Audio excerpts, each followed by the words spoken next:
Courage, gardez l'espoir, édifiez vos cœurs, votre âme, votre corps, votre esprit, en méditant la parole. Cette parole qui vous sanctifiera, qui vous révélera clairement le chemin du salut. C'est la voix de Dieu parlant à votre âme. Quand Satan vient vous dire que vous êtes un grand pécheur, élevez vos regards vers votre Rédempteur et parlez de ses mérites. Reconnaissez humblement votre péché. Agenouillez-vous devant le Seigneur.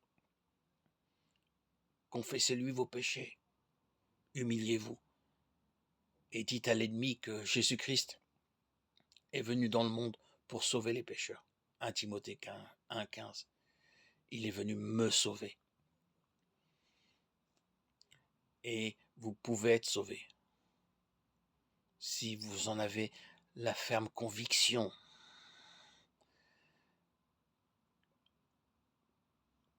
que par son amour infini, il vous permettra de triompher des liens du diable, des chaînes qui pèsent sur vous, que le diable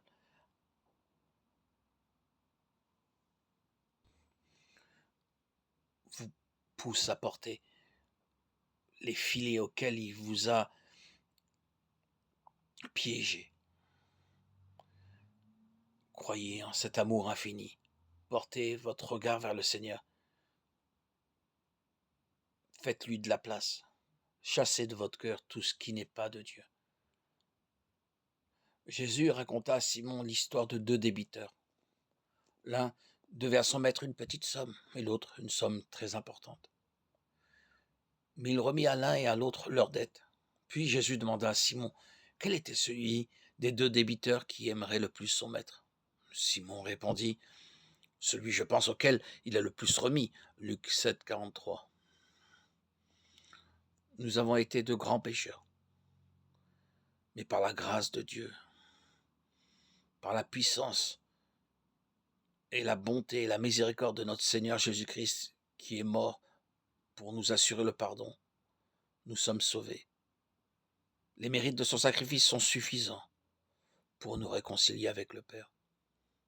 Ceux auxquels il a le plus pardonné l'aimeront le plus et se tiendront le plus près de son trône pour le louer de son grand amour et de son sacrifice infini. Ce n'est que par une connaissance plus approfondie de l'amour de Dieu que l'on se rend mieux compte de la malignité du péché. Quand nous comprenons le sacrifice infini de Jésus-Christ en notre faveur, notre cœur se fond de tendresse et de douleur.